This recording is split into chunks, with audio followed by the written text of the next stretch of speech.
to find this place or we'll be late. Make a left on Astrology Avenue. Oh, I'm sorry, I meant right. It should be right here. 444 third way. Oh, turn. It looks like Renee. Yay, we're on time. The James and Kellee Show. Great, let's start the show.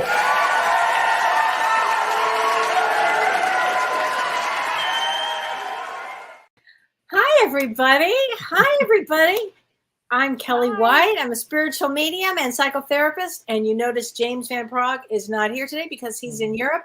But I have my special dear friend co-hosting with me, Dr. Shirley Impellizzeri. Hi, Shirley. Hi, Kel. I'm so happy to be with you again and to be with everybody. Me too. Oh Me my too. God, Welcome, Shirley. so what fun. a lot of people don't know is that Shirley and I started both sides now maybe 10 years ago. I think it was like 10 years ago, maybe even longer. I'm sure it's been a while. We were pretty, at 2 years old, we were pretty entrepreneur. pretty much busy back in the day. Exactly. Oh my God. That was so much fun. And just a brief background, Shirley has her PhD from UCLA, and she specializes in somatic therapy, which we'll talk about, and also in attachment theory, which is really great. And so we'll be taking a lot of your questions on trauma. Yeah. She totally specializes in trauma. And so we'll talk about things from a spiritual perspective and a psychological perspective here. Yeah. And also, I just want to say this, that Shirley was my mother's psych assistant. My mother was a psychologist, and Shirley was I was your psych assistant. I was your intern. Yeah. Basically what that means is to become a therapist, you have to do 3,000 hours under someone else's license as part of your training. So I did it under Kelly's mom, and then Kelly did it under my license. It's amazing. Yeah, so it stayed in the family. Stayed in the family. Oh my gosh. Well, let's say hi to everybody. Hi, Bernadette. Hi, Judy. Hi, Mimi. Hi, Angel. Hi, Renee. She says hi to you too, Dr. Shirley. Oh, hi. Hello. Hi, Sarah. Hi, Ruth. I will be talking about some thoughts astrologically of what's going on in the Middle East right now. My heart is completely broken and shattered. And I've been anxious all day, to be honest. We'll just start there. Hi, Kimberly. Hi, Angel. Hi, Sue. Sue says, thanks for your suggestions for getting through this week and these times. They're really rough times. And look at this, Shirley. Enthusiastic impressionist Jennifer Penn is from Dongara, West Australia. Oh, wow. Interesting. Wow. Something. Welcome, Australia, to the show. Yay. And hi, Elizabeth Preston. She says hi to you too. Hi, Ellen. Hi, Jennifer and Eric. And Vicky. Hi, Vicky. Oh, Vicky was so excited that you were going to be on today, Shirley. Aww, and hey, Lori Leclerc. Hi, everybody. Everybody loves to see us together again. Yay. I know. We're going to teach a class again because it's so much fun with you. We will. I know. I have so much fun with you too. Oh my gosh. Well, I think what I'll do, Shirley, if you don't mind, I'll get into the astrology of what's going on now. Please, and then we'll start taking some questions and going through a lot of different things. But as Tell everybody us about this clusterfuck, Kel. Oh, it's so bad, Cheryl. It's God. so bad. I don't know if you heard my report last week. I did an astrological report last week, and James called me on Saturday, and he goes, well, you pretty much called it. I said, yeah, I'm sorry, I did. It's heartbreaking. It's heartbreaking. Yeah. It's heartbreaking. And these are really, as I said about October, these astrological aspects are really rough. They're just extremely rough. But there's a lot I want to talk about, but last week I talked about Mars conjunction with Ketu, and it's in Libra in Vedic astrology. And Mars is the planet of war, and Ketu is the south node, and they call it the dragon's tail. And those are both triggers. Mars is a trigger, and Ketu is a trigger. And this trigger lasts through the end of October, till about the 30th of October. Okay. So this is not going to get better. This is going to escalate. So Ketu, the south node, which is karma, indicates like cutting off relationships. It will do anything to be free. It will do anything. It doesn't care about emotion. I mean, about reality. It'll just go into emotions. There's just no thinking. There's no thinking brain, Shirley. You know, we talk about a thinking brain. There's no thinking brain with K2. It is straight emotions. Wow. And so because of this, we're going to see an increase in terrorists, an increase in weapons. And it's going to be it's a radical time right now. Now, on top of that, with the Mars and K2, and again, Mars is a trigger. Mars pulls a gun on somebody, and so does K2. So neither of them back down. Wow. Good point here.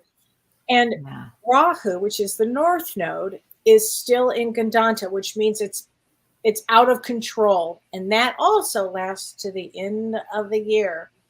And then today and tomorrow, October 8th and 9th, tomorrow's the 9th. Oh, today's the 9th. What am I saying? Today's the 9th. Mars squares Pluto. And again, Mars, the planet of war, squares off with Pluto. Pluto is, we call him the Lord of the underworld. And it is just transformative energies. Okay. It's like releases a lot of energy, a lot of intensity, which is what we're feeling today. You can actually feel it, right? Now, I mean, if we look at it for personal growth, there'll be a lot of personal growth that comes through the next few weeks, I believe. And then on top of this, because this is not enough, Cheryl. Oh, God. But there's more. But there's more. October 10th. Oh, yeah, that's tomorrow. Pluto, again, Pluto is the underworld. It's death and it's destruction. And Pluto transit directs it. So it's been retrograde, which means it goes direct. And in Vedic astrology, it's in Capricorn. And when this goes direct, it can bring earthquakes, actually. It can bring violence, power struggles, conflicts. So it's all very intense. Now, I can say, if you can harness this energy to empower yourself, you will make lasting positive changes in your life. Wow. Okay? So if you can grab a hold of that energy, it would be extraordinary. Sounds like it's an energy that can help set boundaries. Excellent for that. I love that you said that. Yes. Boundaries, are very difficult for some people, and you need kind of that kind of warlike energy, not because you're setting a boundary in a mean way. I mean, boundaries can be set easily by not answering the phone when you don't feel like talking to someone who takes your energy. So it's an excellent time for that, because on top of that, because Shirley, that is just not enough. On October 14th, we have the solar eclipse. And this eclipse is fascinating, and it's in Virgo in Vedic astrology. Virgo is health, has a lot to do with health, the health of ourselves, the health of the planet, the health, mental health of people. It has a lot to do with that. And so because of this eclipse, and they call this the ring of fire, that an eclipse is like a supercharged new moon. And in a new moon, normally in a new moon, we set our intentions and plant our seeds for the new moon.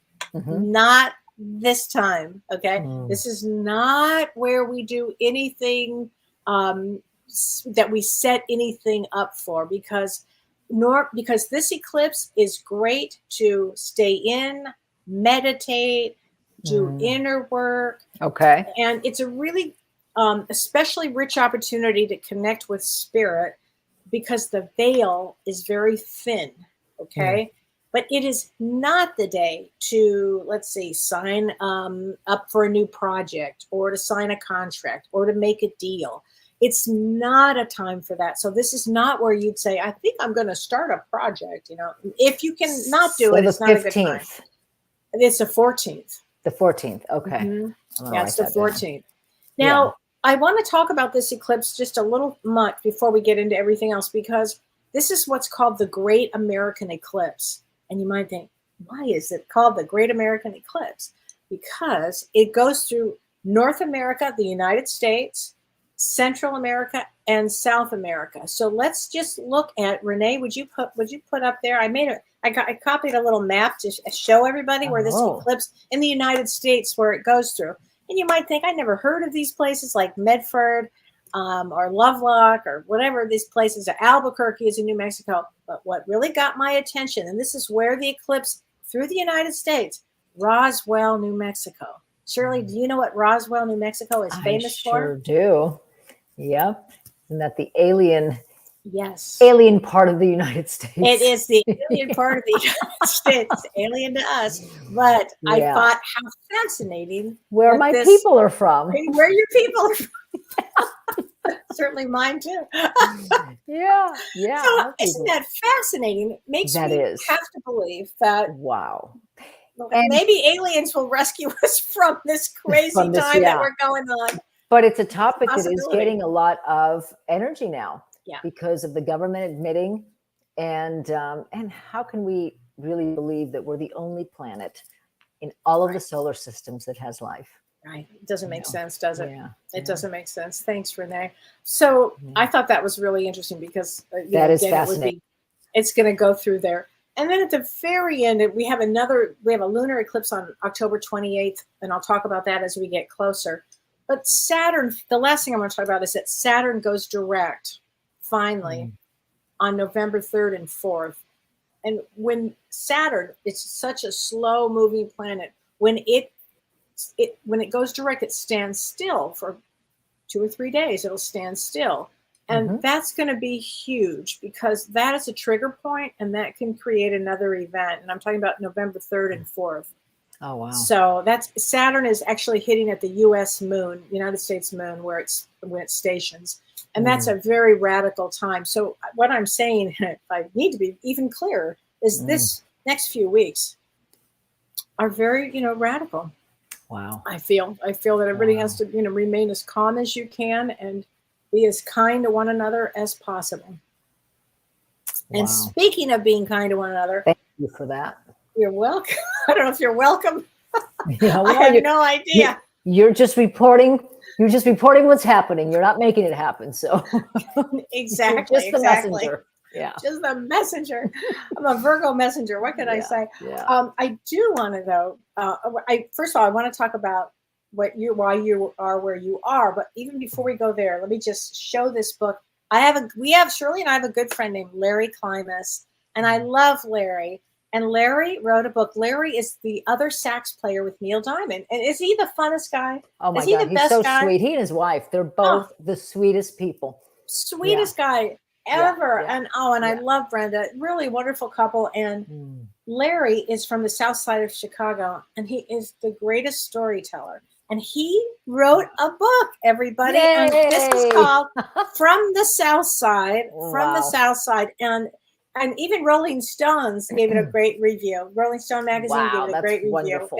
It's the true story of the first white jazz rock band of the Motown Records label. I mean, how funny is that? And his stories are epic. They're epic stories. That's great. If everybody gets a chance, and Renee will post this link because I'm so excited to be reading it. It's so fun. Yeah, that's wonderful. Tell everybody where you are and what your exciting news is. Okay. Well, I'm in New York and it's freezing here. Of course, not to many because I guess it's still mild, but LA was in the 90s. Because my partner is producing a Broadway musical, off-Broadway musical. She's a wonderful partner. She's just terrific. Yeah. So he is.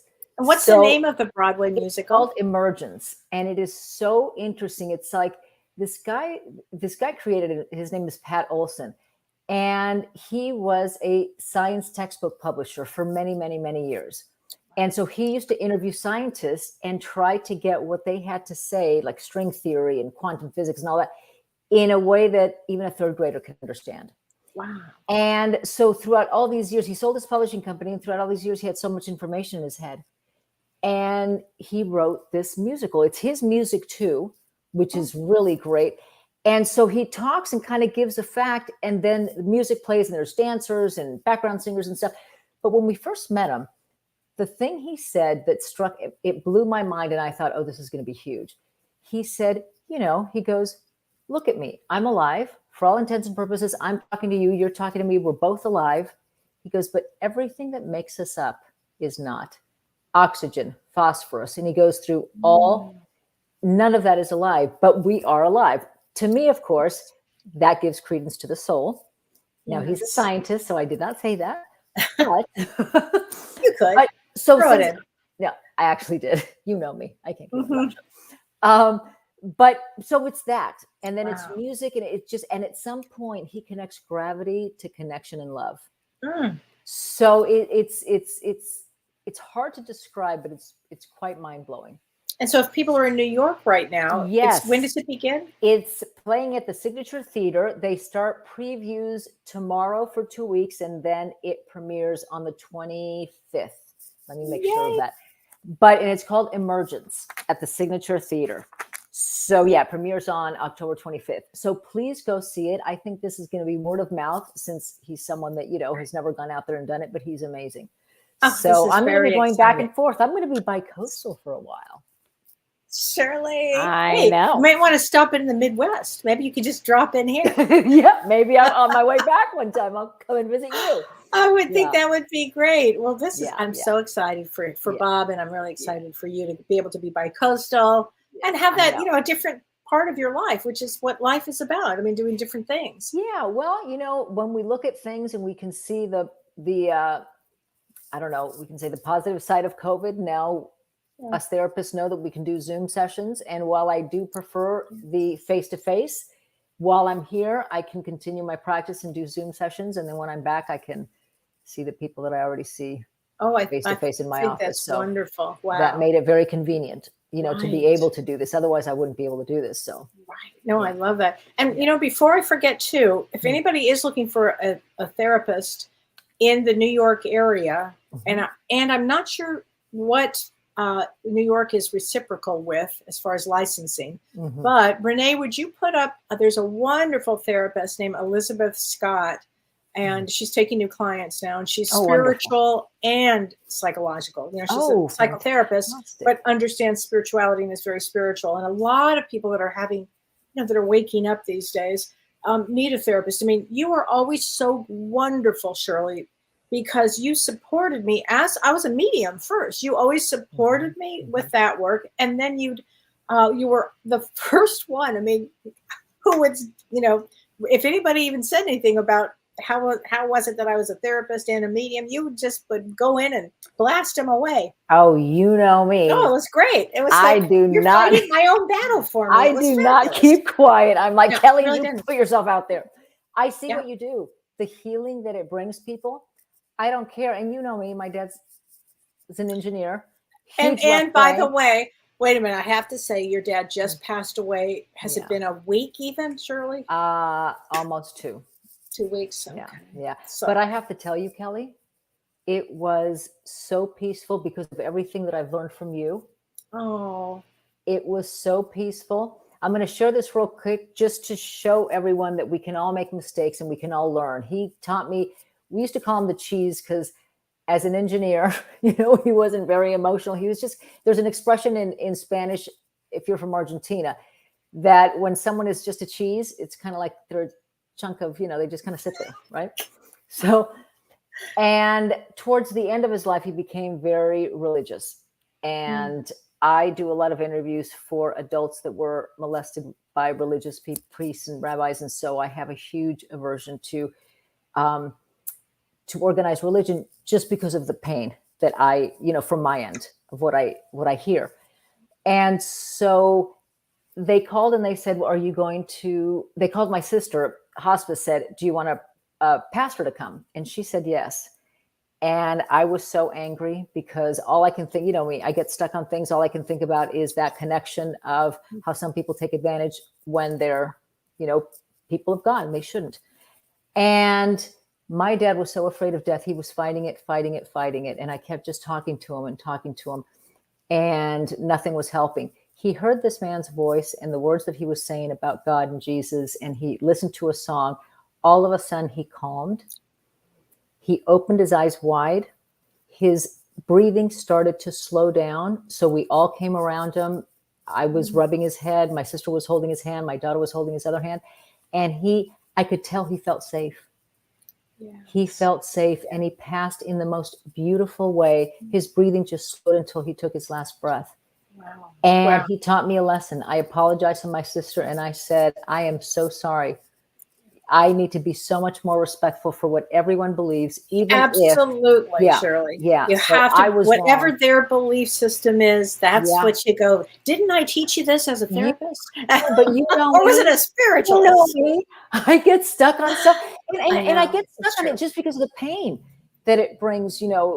When I interview that, I don't want to get into that piece, but hey, I was taught a lesson. The cheese gave me a lesson on his way out, Well, so I and have to that's, thank him for that. I always say, even to the last breath is very important because the soul can learn, you can learn. Yeah, I learned a lot yeah, about my mom in her last breath. I mean, honest to God, I yeah, did.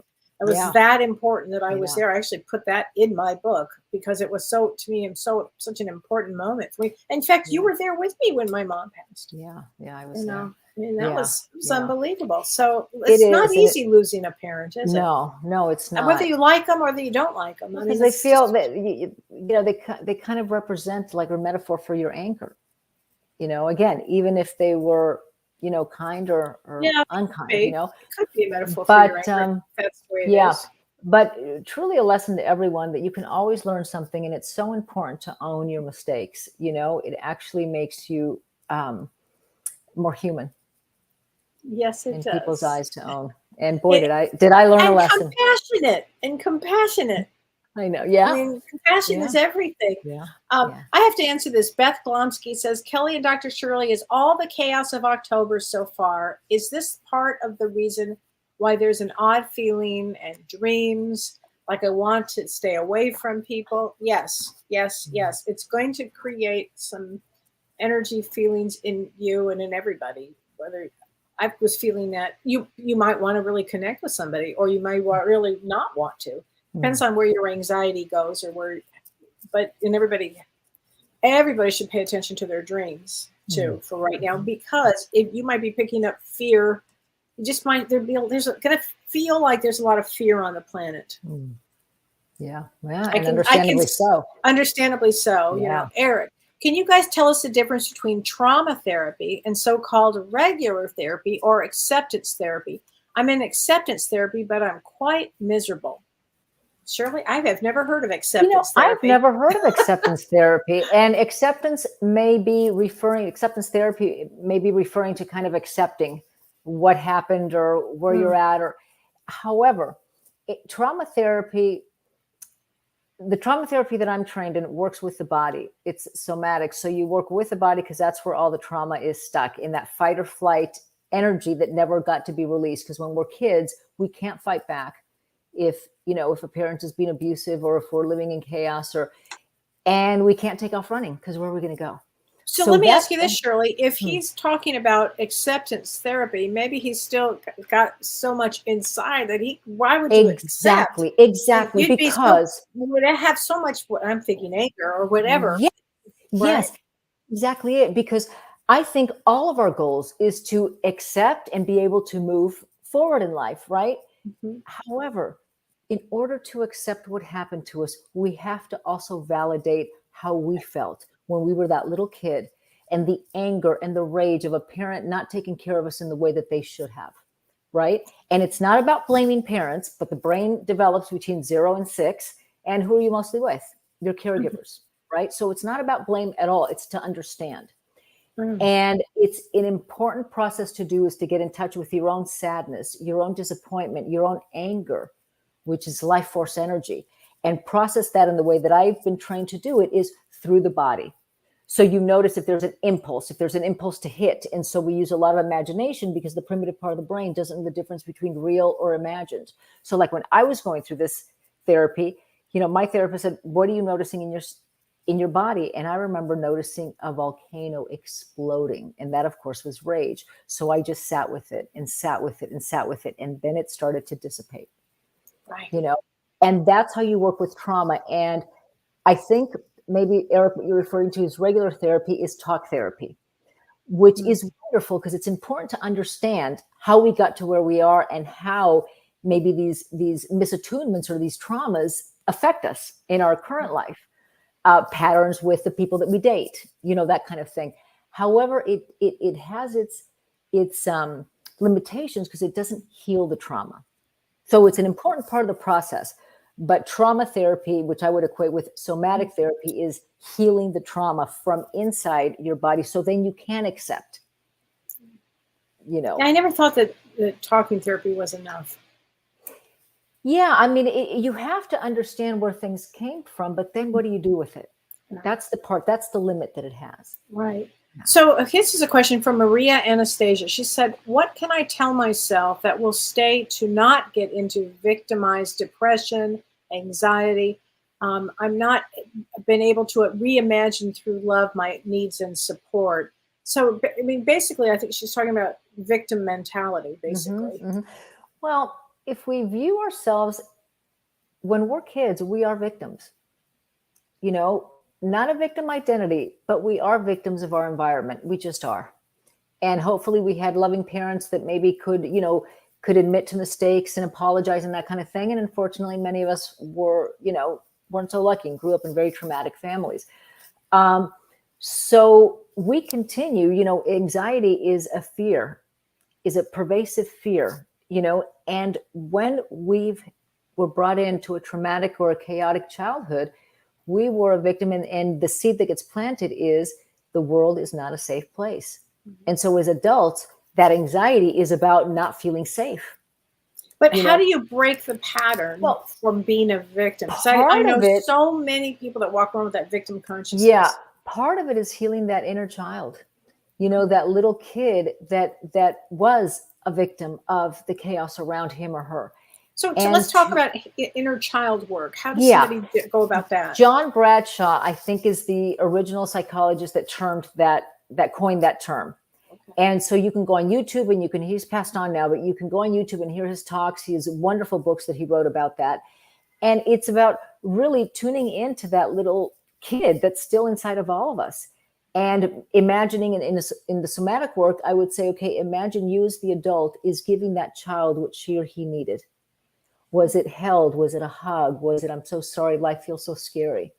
And imagine giving that little kid in you that, and notice how your body responds. And many times when I'm doing this with my clients, I see it.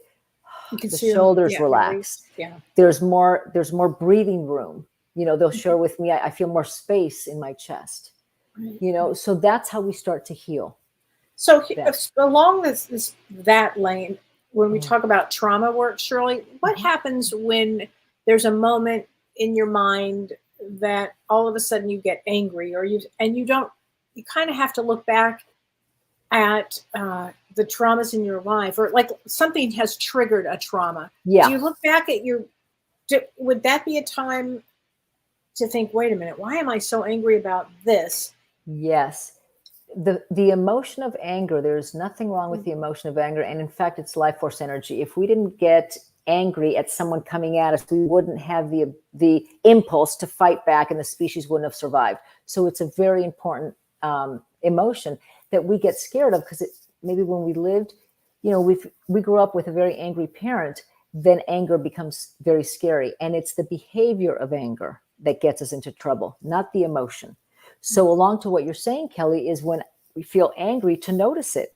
The neuroscientists have a term, name it to tame it. Just naming, oh my God, I feel so angry right now.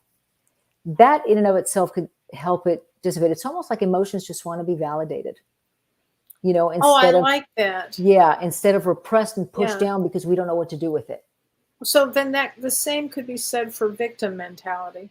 If you could slow it down enough to think, wait a minute, what am I doing? Am I creating something that's nothing? Right. And anytime we have what seems to be a reaction or a feeling that's a little bit more than what the situation called for, I hate to call them an overreaction, because it's real. You're feeling it. But know that you maybe got triggered about something that you haven't fully healed in the past. I have this example in my book where I was at a restaurant, and I specifically said how I wanted my eggs to be cooked, and I can't stand them when they're gooey and I broke into it. It was gooey. So I sent it back, broke into it. It was still kind of crystallized. It wasn't. And I noticed an anger inside of me, and I wanted to yell at the waitress, like, land blaster. And so I caught myself, and I was doing my somatic therapy work. I was reading some somatic articles at the time. I was sitting at a coffee shop, and so I took it in. I didn't respond to her. I took it in. And again, feeling that volcano, and all of a sudden, when I was just noticing what was inside of me, there was an image that appeared of me as a little kid not being heard. So it triggered me not being heard. And that's why I felt so, and so I imagined, doing what I wanted to do. And I felt the energy coming, through my arms and stuff, because I wanted to punch her because she wasn't hearing me, right? But the fact that you could get to, you hadn't been heard. As the image came to my mind. I mean, I was, my parents, of course, loved me very much, but there was not a lot of interaction. So I was left alone a lot. Not alone like a latchkey kid. They were home, but not interacting. Mm-hmm. And so my trigger is not feeling heard. And an image of me as a little kid being alone and needing so much and not getting that response. Mm. And that's what had been triggered. So I love what you said, Kellee, if you slow things down and you tune into the body, more often than not, I don't want to say every time, but many times, you'll clue into what just triggered you. And it's funny because I have always gone, 100 miles an hour, but as I'm getting older, I like to go slower now. Yeah. And I actually see things in a different way when you slow down. Yeah, exactly. I mean, and that is almost kind of like the foundation of somatic therapies is slowing down and tuning in. I love that. Yeah. So Renee Hounsel says, this is a great question. How do we approach integrating our spiritual practice alongside somatic therapy? Is it more healing to bring the focus to one aspect of healing before the other? Well, and I have to thank you, Kellee, because of, your guidance and broadening my spiritual views.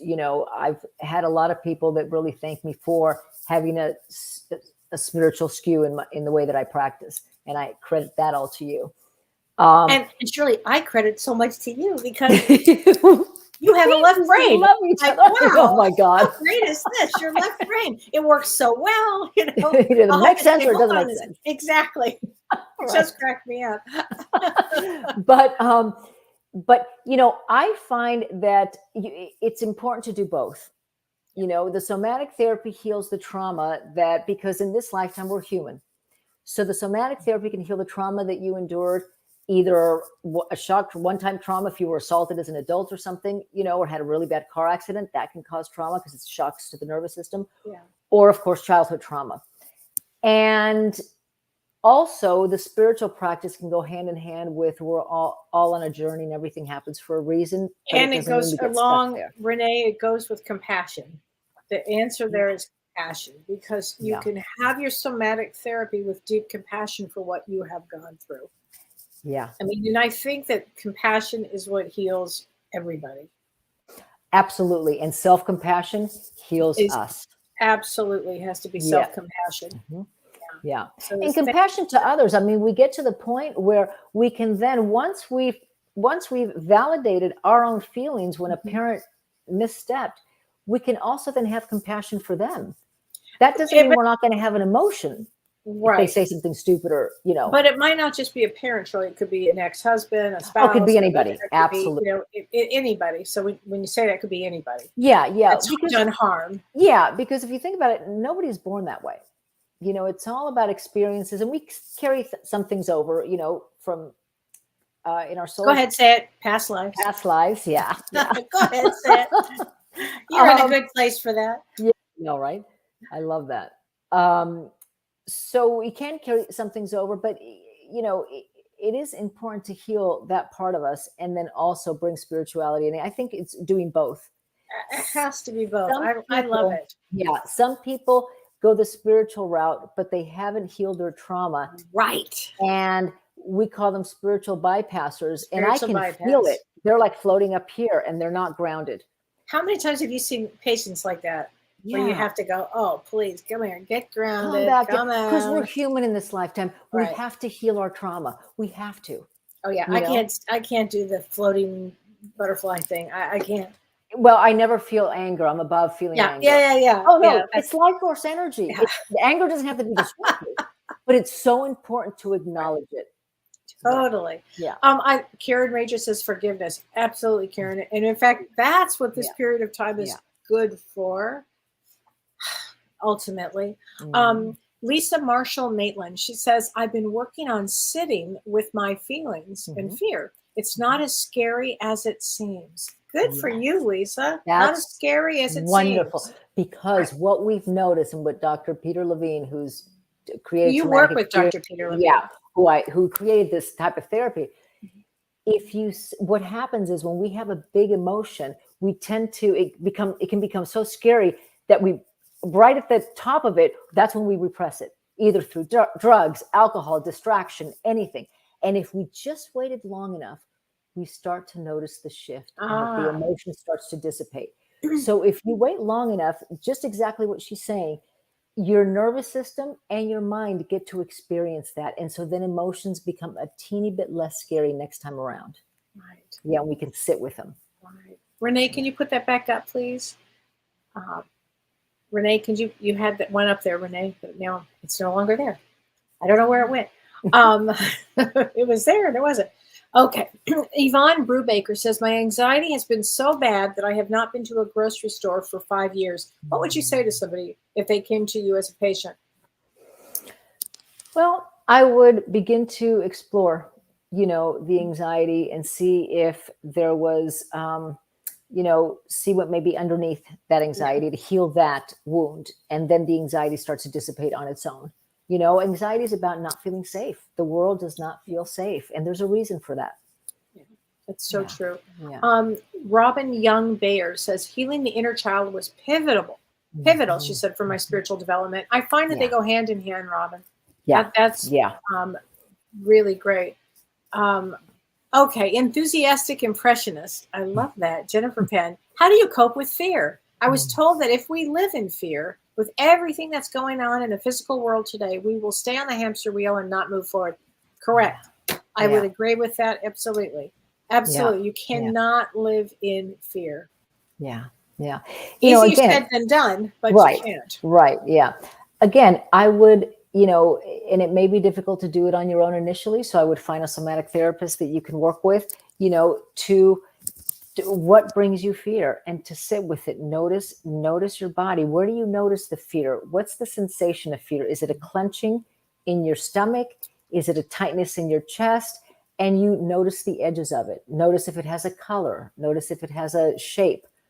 Noticing the edges, and you start to notice that it starts to shift. Just like the woman before that said, that it's not as scary to sit with it anymore. Right. Oh, I love that.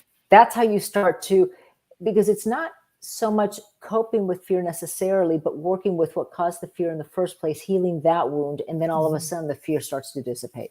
Right. Absolutely. Yeah. Absolutely. So this is a good one. This is from Judy McInnes Legacy. She says, as a grandparent caring for a grandchild with emotional trauma, what's the best course of action in helping her now as a preteen?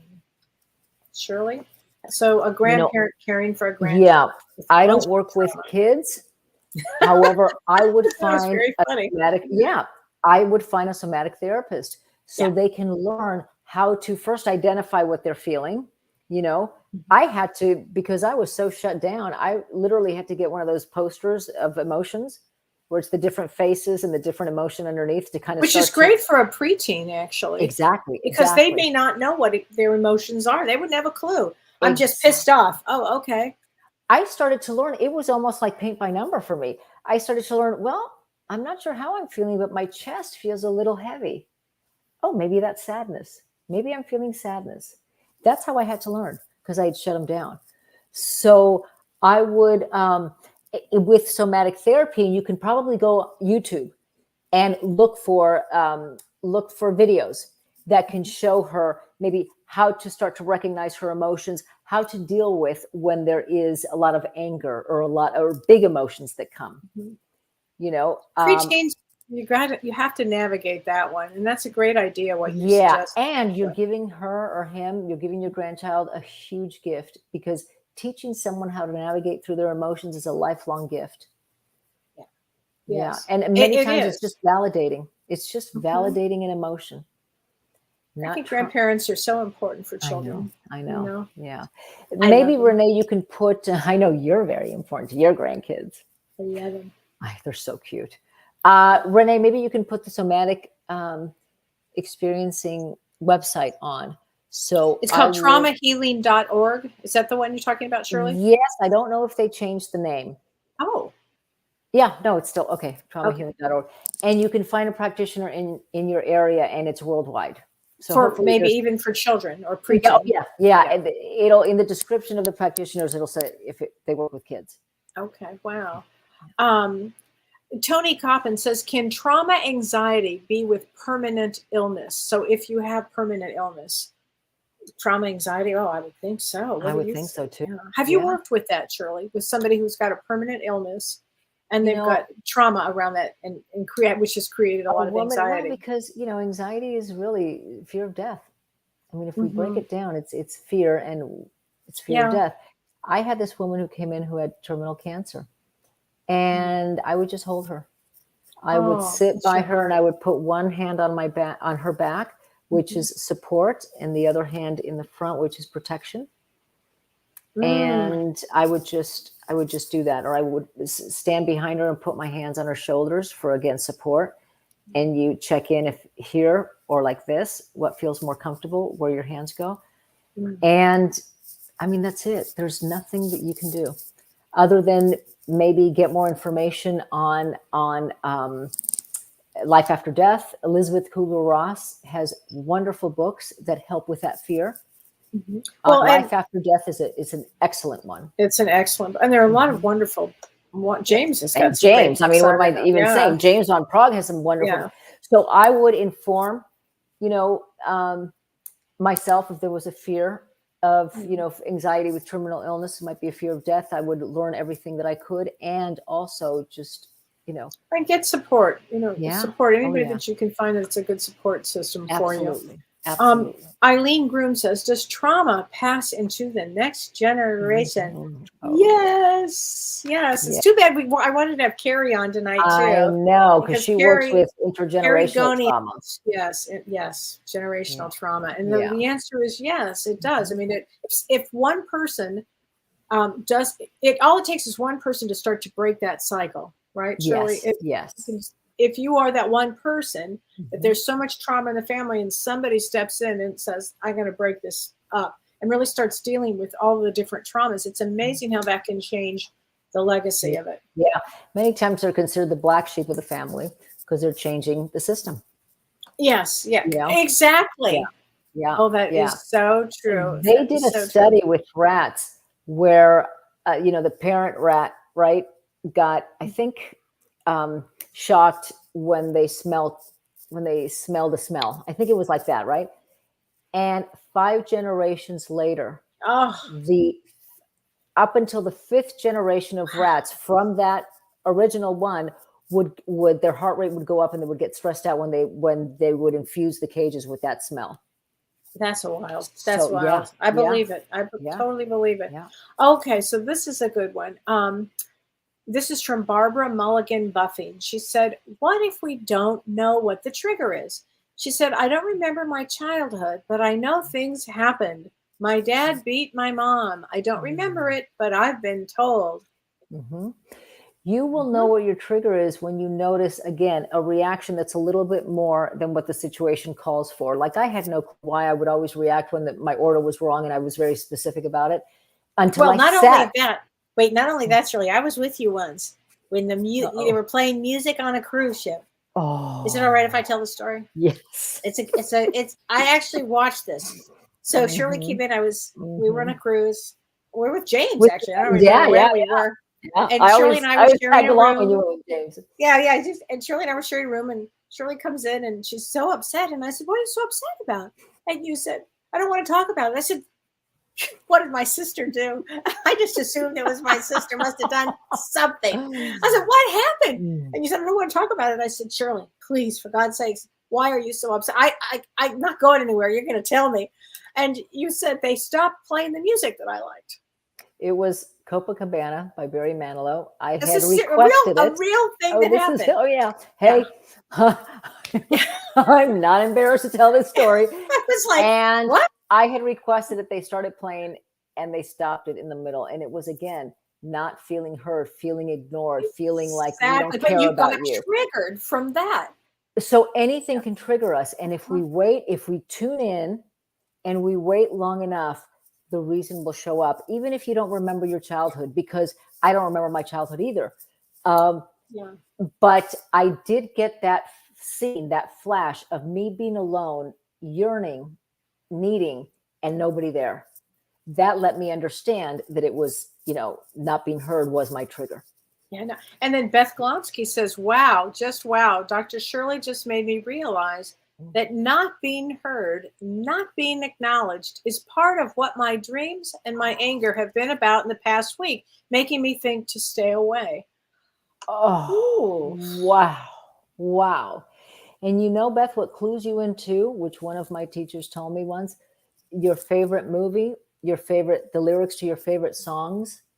And I remember going, oh, and my favorite movie is The Notebook. And because at the end, when he goes every day to read her journals, just so she can come back just for a second, so he can have that connection with her. I always thought no one can ever love me like that.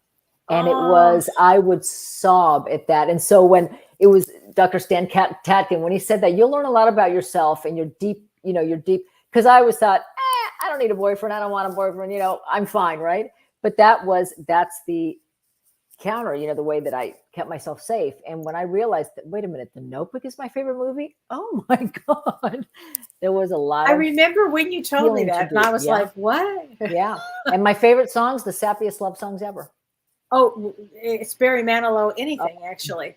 God, yeah. I actually saw before we got on that he's going to be playing in New York, and I was like, oh my God, do I saw that too. Oh, you saw in it? April. Oh, okay. But I'm going to be going to Palm Springs in Right. December because he's doing his holiday concerts. He does them every 2 years, 5 nights. All the money goes to charity because he's wonderful. I know a lot of people that would disagree with that, but it's okay.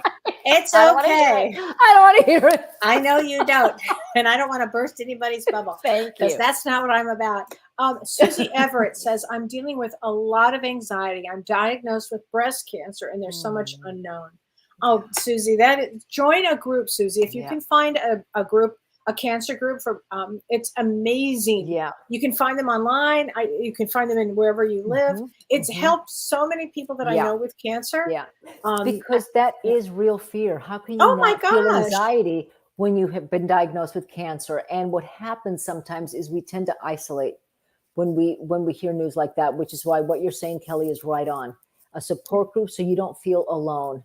And absolutely. You're with people who don't just empathize with you, but they know what you're going through because they're going through it too. Right. And it's interesting because when you start to share those fears and everything, it can actually be really supportive. It can be really amazing. Yeah. It can be life-changing.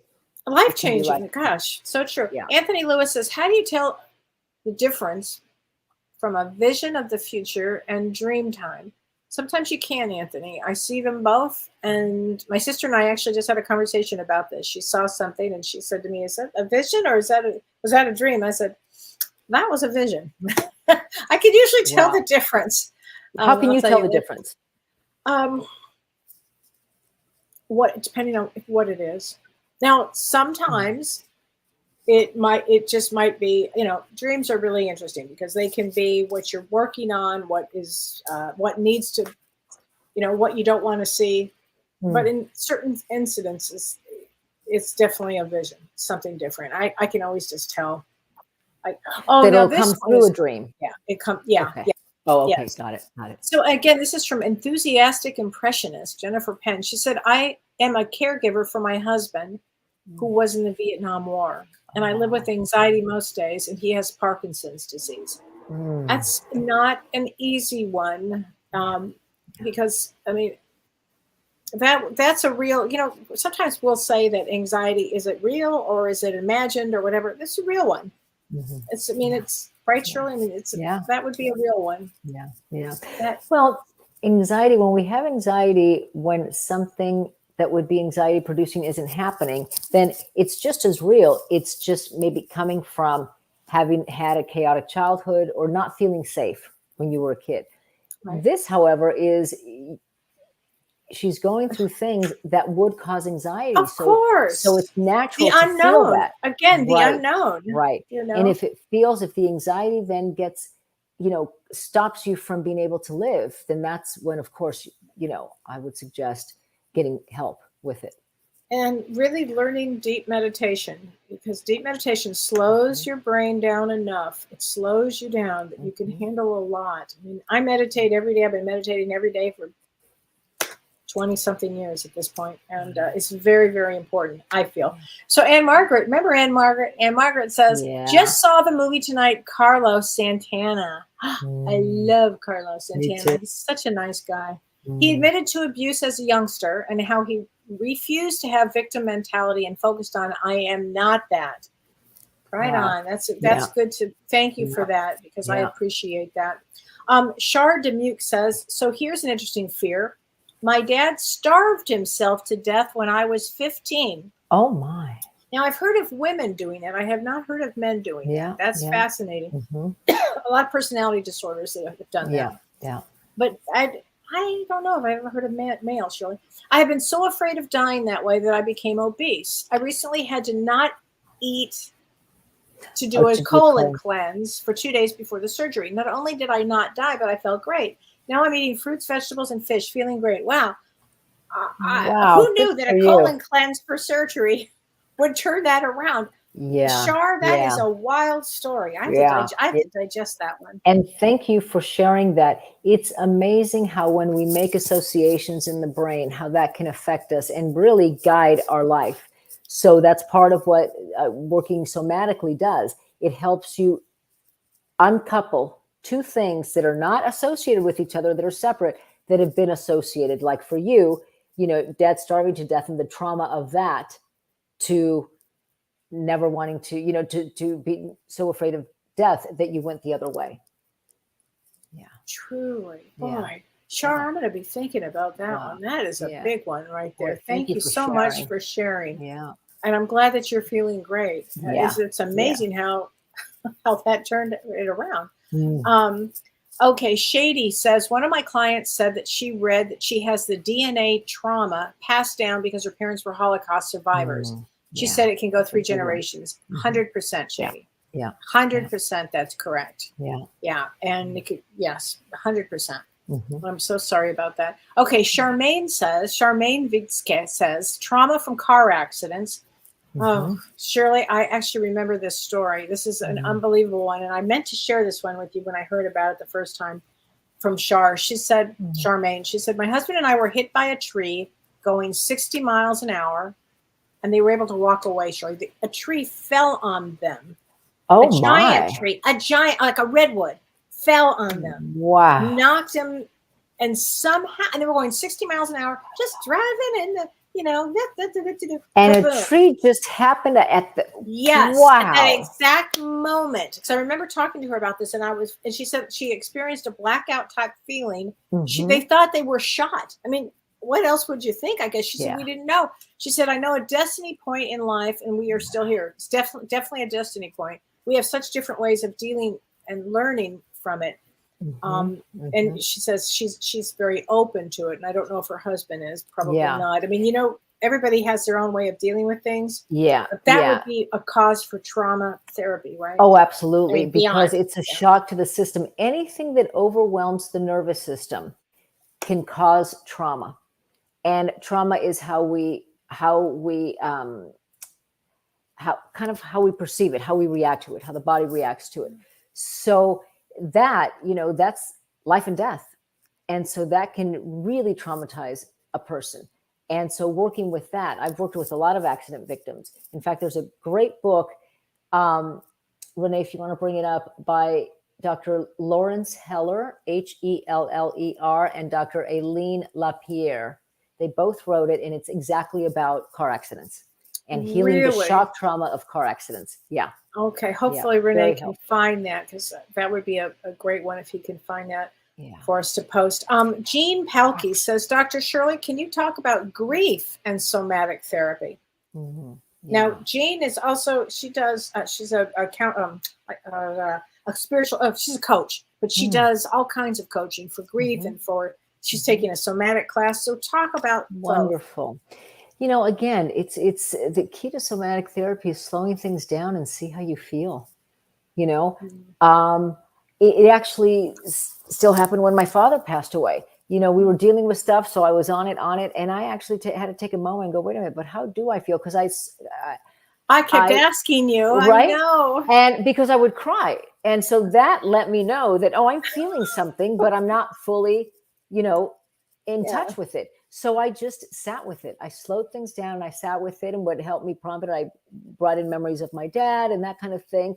And so I was able to then feel the grief. And, you know, that's part of the process of grieving. You know, one of my clients once said, it was so smart.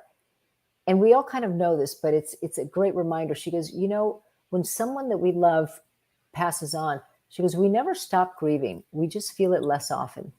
And that is so true. Extremely true, Shirley. Yeah. This is a good one. This is from Gail Jean. She said, I was told the reason why I have Crohn's disease is because I swallow my anger. I never express my anger because of my parents fighting all the time. Yeah. Yeah. They have shown studies that a lot of the immune disorders, diabetes even, but definitely the immune disorders like Crohn's disease, even Parkinson's, can be due to unhealed trauma. And Crohn's disease affects the stomach and the gut. And that is where, you know, if there's a lot of anger, that's what we're going to suppress. And it's more often than not, we feel it there. And so it starts to disrupt the whole digestive system. So if there might be a genetic predisposition for that or something, why do some people develop Crohn's and some people don't? You know, that aren't that comfortable with their own anger? Who knows? But yes, I would explore that. And I love this comment here. This is from Eileen Groom. She says, I adore the honesty that you share with your vulnerability, Shirley. It's a great teacher. I think that's so true. You always been that way, which I just love. You've never had a problem. Even when a patient would say something to you, you'd be like, okay. I mean, you can handle a lot from things. I'm always amazed and always. I mean, you taught me when I would hang out with you and James about this is a school and we're learning. And I never want to be a person. I may not be aware if I'm doing something hurtful, but I never want to be a person that can't, when it's pointed out, that can't reflect on it and own it. Right. Yeah. You've been always really, really good. And Margaret says, Shirley, do you recommend any great books on somatic healing, like Dr. Gabor Mate or Peter Levine? What books? Well, there is a wonderful documentary called The Wisdom of Trauma. Oh, it's so good. That is incredible. It really, and it's Dr. Gabor Mate. It really describes, and he was very well known for addictions. And even the way he describes addiction, it's a rational response to unbearable feelings. Oh, and it is, if we look at it that way. So true. You know, we can't just get rid of the addiction because the person then is going to use something else to suppress whatever they're not trying to feel. Right. You know, books by Dr. Peter Levine. He wrote a wonderful book on trauma and memory, or one of his latest books. Waking the Tiger was one of his first books. Dr. Bessel van der Kolk wrote a book on The Body Keeps the Score. I think it's been like on the New York bestseller list for I don't know how many years now. That it all explains the neurobiology of trauma, how the body, mind and body, nervous system gets affected with trauma. Right. Yeah. Oh my gosh, I think that's so great, Shirley. This has been wonderful. I mean, oh my God, I told you it goes so fast. I don't even know it. We kind of got as much in as we could. Oh my God! I always so much fun with you. I always love being with you. And I'm grateful for. Thank you, Renee. I'm grateful to have Shirley on tonight, and grateful for everybody to watch us tonight. And then next Monday, I have. Do you remember? I have Patrice Bissot. Remember Patrice, the image consultant? Yes, he's gonna be my co-host next week, and you guys will love him. Yeah, he is something else, and he does. It's like a spiritual way of doing images of yourself, and it's just extraordinary. I think you guys will love him. That's next week, and then join me Thursday night for my Ask Me Anything, and we'll be moving more into probably more of a spiritual talk. talk in those for Thursday. And if you are in the New York area, Shirley, what's the name of Bob's play? It's called Emergence, and it is at the Signature Theater. Come watch it. It really is a mind blower. I can't wait. I'm going to go see it. Yeah, I'm going to be there many nights too, watching it. Oh, good. Yeah. Well, thanks, everybody. I'll see you All Thursday night, and I'll see you next Monday. Thank Thanks, you. Shirley. Love you, Kellee. Love you too, honey. Bye. You've been listening to Both Sides Now and Beyond, featuring spiritual medium and master teacher James Van Praagh and spiritual medium and psychotherapist Kellee White. That was great. Maybe we changed some lives. And maybe opened up some minds. Which way do I turn? Right. I mean left.